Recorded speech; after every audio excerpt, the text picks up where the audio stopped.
Minutes, we'll begin our discussion. But first, there's one more story. This was one of our top stories. Dorcas Oduor is set to become the first female Attorney General. Beatrice Askul will take up the position of Cabinet Secretary in the Ministry of East Africa Community Affairs and Regional Development. Now, the National Assembly adopted a report from the Committee on Appointments unanimously, and as Grace Nganga reports, they will be gazetted next by the President before they take oath of office. We want to thank you, Lord. Dorcas Oduor has now joined the list of firsts after being approved by Parliament to become the first woman to occupy the seat of Attorney General. She knew everything, from legal matters to treaties to all kinds of things that we questioned on her, Mr. Speaker.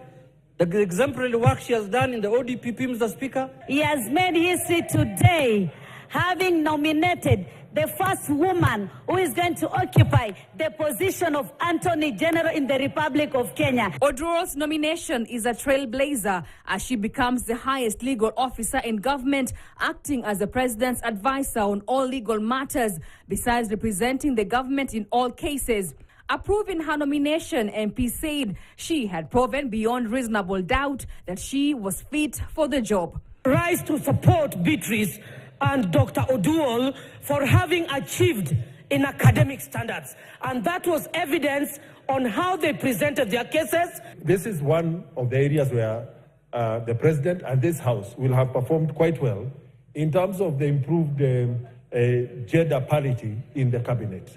Oduor boasts of 30 years' experience in the State Law Office and the Office of the Director of Public Prosecutions, in which she's currently serving as the Deputy Director.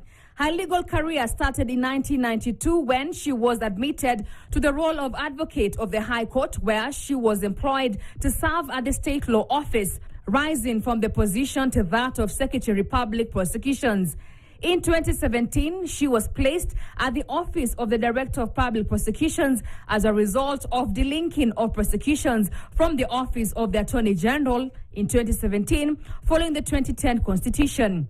With Oduor's name now forwarded to President William Ruto for gazettement and subsequent appointment, her immediate challenge will be advising the government on how to navigate the apparent void left by the rejection of Finance Bill 2024 and the subsequent failing of Finance Act 2023, leaving the government in a constitutional crisis and touching off a fierce parliament-judiciary clash.